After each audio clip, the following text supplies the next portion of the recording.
सो जी सभी को good morning, Radhe Radhe. I hope आप सभी बढ़िया चल रहे होंगे और इन्जॉय कर रहे होंगे लाइफ को। तो हम आज मैं आ गया हूँ आपका क्लास 11th सोशियोलॉजी चैप्टर 2 लेके। जी हाँ, सोशियोलॉजी का चैप्टर 2 क्लास 11th। तो चलिए बिना किसी देर के शुरू करते हैं, जल्दी से समझना मजा आने वाला है। देखिए, तो सबसे पहले हम यहाँ पे समझते हैं इंट्रोडक्शन में हमने क्या पढ़ा। एक्चुअली मैं थोड़ा इसको ऐसे करके पढ़ाऊँ क्योंकि इसमें आज वो ज़्यादा है, थोड़ा राइटिंग पोर्शन है ना, थोड़ा अच्छे से समझाना चाहता हूँ मैं आपको। तो बिना किसी तरीके शुरू करते हैं, चलिए आराम से। देखिए, कहते हैं the previous chapter introduced us to an idea both about society as well as sociology. हमने जैसे कि प्रीवियस चैप्टर में अपनी सोसाइटी के बारे में आइडिया लिया और सोशियोलॉजी के बारे में आइडिया लिया, दोनों को ही समझा। फर्स्ट चैप्टर में अंडरस्टैंडिंग सोसाइटी था, जो कि अंडरस्टैंडिंग सोसाइटी एंड सोशियोलॉजी, कि हम सोसाइटी में क्या चीज़ें हैं, क्या है सोशियोलॉजी, क्या है, ये सारी चीज़ें हमने पढ़ी। फिर हम देखते हैं we saw that central task of sociology, कि सोशियोलॉजी का सेंट्रल टास्क क्या है, मेन एम क्या है। सोशियोलॉजी का मेन एम है हमको समझना क्या, इंटरप्ले मतलब इंटर रिलेशन, ठीक है, between the society and the individual, की जो इंडिविजुअल है और सोसाइटी है वो कैसे एक दूसरे से इंटरलिंक्ड है। मतलब हम और जो हमारा समाज है, ठीक है, एक इंडिविजुअल, एक पर्सन और पूरा एक समाज, वो दोनों कैसे इंटरलिंक्ड हैं, दोनों कैसे जो है इंटरप्ले हैं, एक दूसरे पर आश्रित हैं, इंटरडिपेंडेंट है, इंटरलिंक्ड है। तो ये चीज़ हमने समझी। एंड वी ऑल्सो सॉ, अभी हमने ये चीज़ें में देखी, जो इंडिविजुअल्स होते हैं do not flow out freely in the society but a collective part of collective bodies like the family, tribe, caste, class, clan और नेशन। हमने यहाँ पे समझा कि जो जो इंडिविजुअल्स होते हैं ना, मैं पर्सन, इंडिविजुअल, सिंगल पर्सन, वो कभी भी सोसाइटी में अकेला नहीं रहता, वो हमेशा एक कलेक्टिव बॉडी का पार्ट होता है। क्या होता है? एक कलेक्टिव बॉडी का पार्ट होता है। और वो कलेक्टिव बॉडी क्या हो सकती है? वो कलेक्टिव बॉडी हो सकती है आपकी फैमिली, आप फैमिली का भी पार्ट हो, कास्ट का पार्ट हो, क्लास का पार्ट हो, क्लैन का, ट्राइब का, एक नेशन का, नेशन जैसे इंडिया, कास्ट सपोज आपकी कोई भी कास्ट हो सकती है, Hindu, Muslim, class rich class, poor class, family आप किस फैमिली से बिलोंग करते हो, ट्राइब। तो ह्यूमन जो एक इंडिविजुअल है ना, इंडिविजुअल कभी भी सोसाइटी में अकेला नहीं रहता, वो एक कलेक्टिव बॉडी का पार्ट होता ही होता है। So now in this chapter we move further to understand the kinds of groups, कि हम अब इस चैप्टर में आगे अब जानने वाले हैं, क्या जानने वाले हैं कि भाई हम जो इंडिविजुअल्स, मतलब हमने जो ग्रुप बनाए हुए हैं ना, अलग अलग हमने सोसाइटी को ग्रुप्स में डिवाइड किया हुआ है, उन ग्रुप्स के बारे में बात की करने वाले हैं, उनको समझने वाले, अंडरस्टैंड करने वाले हैं। The kind of unequal orders, भाई अनइक्वलिटीज़ क्या है हमारी सोसाइटी में, हम उसको समझने वाले हैं। स्टैटिस्फैक्शन सिस्टम को समझने वाले हैं। ये बहुत हार्ड टर्म्स है, आने वाला है, आप समझ जाओगे सब, ठीक है। And individuals and groups are place, कि भाई हर एक इंडिविजुअल को कैसे ग्रुप में प्लेस किया गया है। भाई जैसे क्लास आती है, रिच क्लास, पुअर क्लास, उसमें हम जो इंडिविजुअल कैटेगराइज करते हैं वो कैसे करते हैं, हम ये भी समझने वाले हैं। और जो हमारा सोशल कंट्रोल है वो कैसे ऑपरेट करता है, हम ये भी समझने वाले हैं।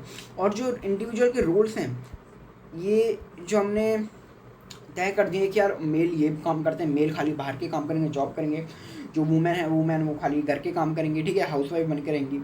और एक जो स्टेटस में हम डाल देते हैं कि भाई जैसे सपोज दो लोग हैं, राहुल है तो राहुल रिच क्लास में जाएगा, रिच स्टेटस में आएगा। और जो मोहन है, मोहन जो है वो पुअर स्टेटस में जाएगा, पुअर क्लास में जाएगा, ठीक है, लोअर क्लास में जाएगा, वो अपर क्लास में जाएगा। तो जो स्टेटस है ना, ये कैसे डिवाइड करते हैं, ये किसने बनाए? हमने बनाए। पर हम कैसे डिवाइड करते हैं, कैसे हम अलग अलग डालते हैं इंडिविजुअल्स का, वो हम इसमें समझने वाले हैं। तो अगर हम कहें in other words, we start exploring how society itself function, की हम इसमें समझेंगे कि जो सोसाइटी है वो खुद ही कैसे फंक्शन करती है। सोसाइटी के फंक्शंस को हम समझने वाले हैं। अब हम समझेंगे इसमें क्या जो सोसाइटी है वो हारमोनियस है या फिर एक कॉन्फ्लिक्ट रिडन है। मतलब हारमोनियस मतलब कि सभी लोग जो है बहुत आप कहेंगे खुशी खुशी रहते हैं, मिलजुल कर रहते हैं, हारमोनी के साथ रहते हैं, ठीक है, कलेक्टिवनेस शो करते हैं, कलेक्टिव रहते हैं। ये चीज़ है। क्या कॉन्फ्लिक्ट रिडन है हमारी सोसाइटी, मतलब हमारी सोसाइटी में बहुत ज़्यादा कॉन्फ्लिक्ट है, भेदभाव है, लड़ाइयाँ हैं, ठीक है, लड़ाई करते रहते हैं एक ग्रुप दूसरे ग्रुप से, क्या ये चीज़ें, ठीक है। Are status and role fix, क्या जो स्टेटस है लोगों के, कि भाई ये स्टेटस इसका है, ये इसका रोल है, क्या मेल का रोल है, वुमेन का रोल है, जो हमने बोला कि फिक्स है, ये इसमें हम समझने वाले हैं।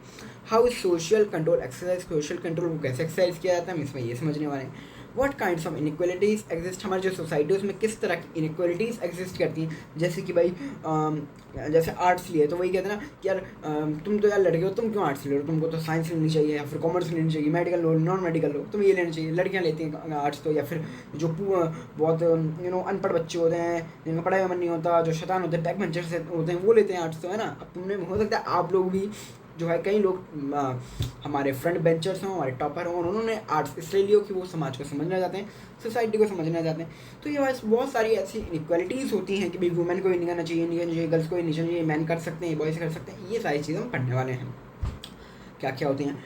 The question however remains as the why do we need specific terms and concepts to understand this. अब भाई क्वेश्चन आता है कि जो ये चीज़ें जो मैंने आपको बताई, जो क्वेश्चन हैं, अब इनको समझने के लिए हमको एक स्पेसिफिक कुछ टर्म्स, मतलब प्रॉपर कुछ टर्म्स या फिर कॉन्सेप्ट्स क्यों चाहिए, उनको अंडरस्टैंड करने के लिए क्यों चाहिए, हम क्यों उसके लिए हम प्रॉपर टर्म्स और कॉन्सेप्ट्स बनाएं।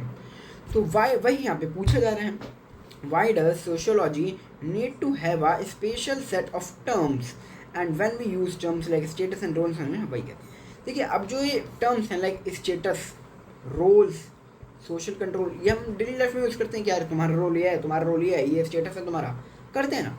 बट फिर भी इनके लिए हमने सोशियोलॉजी में क्यों एक स्पेशल सेट ऑफ टर्म्स बनाई, क्यों, यही क्वेश्चन है। यही है, मतलब हम कहेंगे यार तो बहुत कॉमन चीज़ है, स्टेटस रोल के बारे में तो हम डेली बात करते हैं, लेकिन फिर भी इनके लिए भाई एक स्पेशल सेट ऑफ टर्म्स बनाए गए सोशियोलॉजी में, ठीक है, उनको एक प्रॉपर टर्म्स दी गई, क्यों, वो हम जानेंगे इसमें। सो हम कहते हैं कि for a discipline such as से nuclear physics that deals with matters unknown, कहते हैं जैसे कि ना एक न्यूक्लियर फिजिक्स है, ठीक है, एक प्रॉपर डिसिप्लिन, एक सब्जेक्ट है, डिसिप्लिन मतलब सब्जेक्ट आप कह सकते हो इसके इजी लैंग्वेज में। तो इसमें ना ऐसी चीज़ें आती हैं जो हम मोस्ट ऑफ द पीपल को नहीं पता होता, मोस्ट ऑफ द पीपल इन चीज़ों के बारे में नहीं जानते, for which no word exist in common speech, मतलब कॉमन चीज़ें कुछ है ही नहीं इसमें कि जो हम कॉमनली जानते हो, या न्यूक्लियर फिजिक्स में देखो आता है, हमको नहीं पता है चीज़, आपने भी हो सकता है पहले बार सुना हो न्यूक्लियर फिजिक्स नाम, है ना। तो यही चीज़ कहते हैं, it seems obvious that disciple must develop a terminology, इसीलिए जो है ज़रूरत है टर्मिनोलॉजी डेवलप करने की, कि हर एक डिसिप्लिन मतलब हर एक सब्जेक्ट, जैसे कि न्यूक्लियर फिजिक्स, तो उसका भी कुछ टर्मिनोलॉजी का आप मीनिंग सर्च कर सकते हैं। मैं आपको बताता हूँ टर्मिनोलॉजी का मीनिंग होता है the special words and expressions that are used in particular subject और प्रोफेशन, मतलब आपने कुछ ना एक स्पेशलाइज्ड सेट ऑफ टर्म्स बना दी, ठीक है, स्पेशलाइज्ड वर्ड्स आ गए जो कि उसी जो सब्जेक्ट है, उसी प्रोफेशन है, उससे जो है वो रिलेट करेंगे, उसके लिए ही होंगे, तो उसको होता है टर्मिनोलॉजी, मतलब एक कह सकते एक सब्जेक्ट्स में कुछ टर्म्स निकाल देना, कुछ टर्म्स जो है वो इन्वेंट कर देना, डेवलप कर देना, चीज़ों को डिनोट करने के लिए, ठीक है। तो इसलिए भाई ऐसी जो है सोशियोलॉजी में भी ज़रूरत है। तो कहते हैं how ever terminology is possibly even more important for sociology.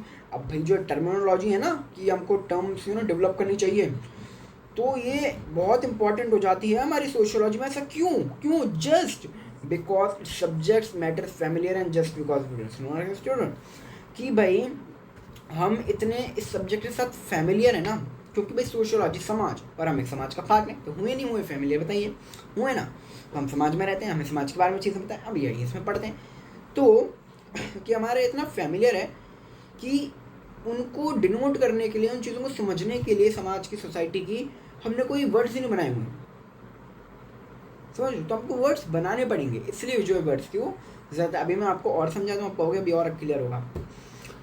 We are so well acquainted with the social institutions that surround us as they can see clearly and precisely. कहते हैं कि ना हम जो सोशल इंस्टीट्यूशंस हैं ना, हम इनसे इतने घिरे हुए हैं, इतने सराउंड हैं कि हम उनको अच्छे से क्लियरली समझ ही नहीं पाते, देख ही नहीं पाते, ठीक है, नहीं आया समझो, कोई बात नहीं, मैं आपको एग्जांपल देता हूँ, बहुत बढ़िया एग्जांपल है। कहते हैं कि जैसे कि भाई हम सभी को पता है हम एक फैमिली का पार्ट है, हम फैमिलीज में जो है वो रहते हैं, तो हमें क्या लगेगा, आप जैसे आप ही बताओ कि आप फैमिली में रहते हो, फैमिली का पार्ट हो, तो आपको लगेगा ना यार हम तो फैमिली के बारे में सब चीज़ें जानते हो नहीं जानते हो, सब चीज़ें जानते हो फैमिली के बारे में, लेकिन in the real world, in the real thing the is that आप फैमिली के बारे में बहुत सारी चीज़ें नहीं जानते हो, यही यहाँ पे लिखा है। फॉर एग्जाम्पल वी मैं feel that we since live in families we know all about families, क्या हमें लगता है कि हम फैमिलीज के बारे में सब चीज़ें जानते हैं, ठीक है ना, but this would be conflicting और equating sociological knowledge with common sense knowledge और naturalistic which we have discuss in chapter 1। इसके हमने कॉमन सेंस के बारे में पढ़ा भी था, ये जो मैं लाइन बोलने जा रहा हूँ हमने चैप्टर 1 में पढ़ी थी। उन्होंने बोला था कि भाई हमको लगता है ना कि जो चीज़ कॉमन सेंस है यार, ये तो सोसाइटी में है, ये तो कॉमन सेंस है, तो है ही भाई, कॉमन सेंस है तो ठीक है कॉमन सेंस, लेकिन वो कॉमन सेंस क्यों है, पहली चीज़ तो कॉमन सेंस क्यों है, हम ये समझते हैं, सोशियोलॉजी में ये पढ़ते हैं, ठीक है, कि उसने हम किसने बोला भाई ये कॉमन सेंस है, क्यों है भाई, पहला क्वेश्चन तो ये लोगों को क्यों है भाई, ठीक है। दूसरा ये कि जो चीज़ें कॉमन सेंस है ना, उनसे भी बियॉन्ड बहुत सारी चीज़ें जो हम नहीं जानते, वो हम जो है वो सोसाइटी के बारे में सोशियोलॉजी में पढ़ते हैं। इसलिए हमको इसको कुछ टर्म्स देनी पड़ती हैं स्पेशल। अब हमें लग रहा है भी, आप पढ़ो धीरे धीरे सोशियोलॉजी आगे, हमें लग रहा है कि मैं फैमिलीज़ के बारे में सब कुछ पता है, लेकिन नहीं, आपको अभी फैमिलीज़ के बारे में सब कुछ नहीं पता। अगर आप देखेंगे, पढ़ेंगे अभी आगे आगे फर्दर जैसे बढ़ेंगे, आपको पता लग जाएगा, अपने आप रियलाइज होगा। ठीक है। सो आई होप आपको ये बहुत अच्छा लगा होगा। मैं जो है 1-1 पेज जो है करके कवर करना चाहता हूँ, क्योंकि जो मैं हूँ उसको लाइन टू लाइन जो है मैं इसको एक्सप्लेन करना चाहता हूँ। तो आई होप आपको बहुत अच्छे से समझ में आएगा। अगर आए तो लाइक कर दीजिए, शेयर कर दीजिए मेरे फ्रेंड्स के साथ। नेक्स्ट पेज पे हम जो चलेंगे अपने ये नेक्स्ट वीडियो में। जब तक के लिए राधे राधे।